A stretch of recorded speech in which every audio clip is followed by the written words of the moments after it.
Boléro Paprika, ce sera fait avec des personnages en argile, qui sont dans les années 50. Argile, façon argile, un camailleux de terre, tu vois.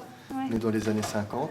Il y a un petit garçon qui s'appelle Diego, avec son grand-père et sa mère. Ils sont dans un appartement à Paris. À un moment donné, il y a une rafle, donc l'enfant va plonger dans les souvenirs de son grand-père. Et là, pour tout ce qui est souvenirs et tout ça, on passe en sable. Donc les personnages, le grand-père, on va le retrouver un peu plus jeune, la mère enceinte, puisque Diego, il n'est pas né en Espagne, mais il est né plus tard, etc. Donc tous ces passages de flashback sont faits en sable. Et puis tu as des images très, très voluptueuses en sable, qui, qui collent bien avec le souvenir, avec cette ambiance de flashback. Souvent dans les films, des flashbacks, t'as un petit flou, des petits trucs comme ça, plutôt que de sombrer là-dedans. Ben moi j'utilise la matière, c'est de la terre, mais c'est du sable.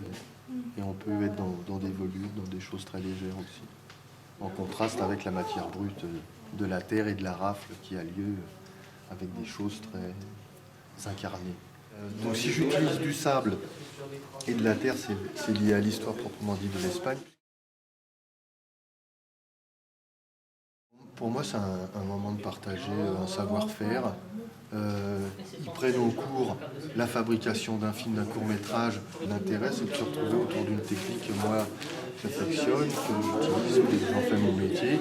Et donc, voilà, et très rapidement, ils peuvent s'exprimer par le biais de l'animation. C'est ça qui est important. Je suis souvent impressionné par ce qu'ils font, parce que moi, même au bout d'un moment, quand tu es professionnel, tu t'interdis de faire des trucs un peu, entre guillemets, à l'arrache ou un peu brut. Mais parfois, ils se lancent et tu as des résultats qui sont vachement bien.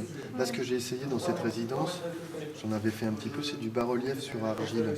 Dans les lycées agricoles, très vite, ils se mettent entre eux à fabriquer des choses. Très vite, ils sont décomplexés par la technique parce qu'ils s'aperçoivent que il ne s'agit pas de savoir bien dessiner, mais c'est le mouvement, donc on en revient toujours à ces 24 images par seconde.